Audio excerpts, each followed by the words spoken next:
السلام علیکم ورحمۃ اللہ وبرکاتہ۔ ناظرین، استقبال ہے آپ کا ہمارے چینل دا اردو نیوز میں۔ ایودھیا میں رام اللہ کے پران پرتشٹھا سے پہلے آل انڈیا مجلس اتحاد المسلمین کے سربراہ اسد الدین اویسی ایک بار پھر منظر عام پر آئے ہیں۔ ایک اجلاس سے خطاب کرتے ہوئے انہوں نے مساجد کی حفاظت کی اپیل کی۔ انہوں نے کہا کہ اس وقت حکمران مساجد کو تباہ کرنے کی پوری کوشش کر رہے ہیں۔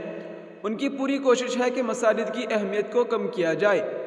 AIM کے ذریعے social media platform X پر شیئر کی گئی ویڈیو میں اویسی مزید کہہ رہے ہیں کہ ملک کے حکمران چاہتے ہیں کہ مسلمانوں کو اسلام سے کیسے دور کیا جائے، اس لیے مساجد کی حفاظت ہماری ذمہ داری ہے۔ ہم پہلے ہی ایک مسجد کھو چکے ہیں، پھر بھی نہ سمجھے تو کرسیوں پر بیٹھے لوگوں کی نظریں ہم پر جمی ہوئی ہے۔ وہ جانتے ہیں کہ مسلمانوں کو مسجد سے نکالو گے تو وہ نہتے ہو جائیں گے۔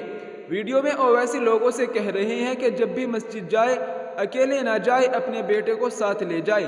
مساجد میں صرف جمعے کے دن نہیں بلکہ ہر وقت نماز پڑھنی چاہیے۔ اپنی مساجد کو آباد رکھے۔ یہ وہ وقت ہے جب ہم ان قوتوں کے خلاف لڑ رہے ہیں جو ہمارے وجود کو تباہ کرنا چاہتی ہیں۔ یہ لوگ ہماری مساجد سے اذان ختم کرنے پر تلے ہوئے ہیں۔ اگر آپ اور میں اس وقت ساتھ کھڑے ہوں تو اللہ ضرور ہماری مدد کرے گا۔ ہم اللہ کے محتاج ہیں، اللہ ہم پر منحصر نہیں ہے۔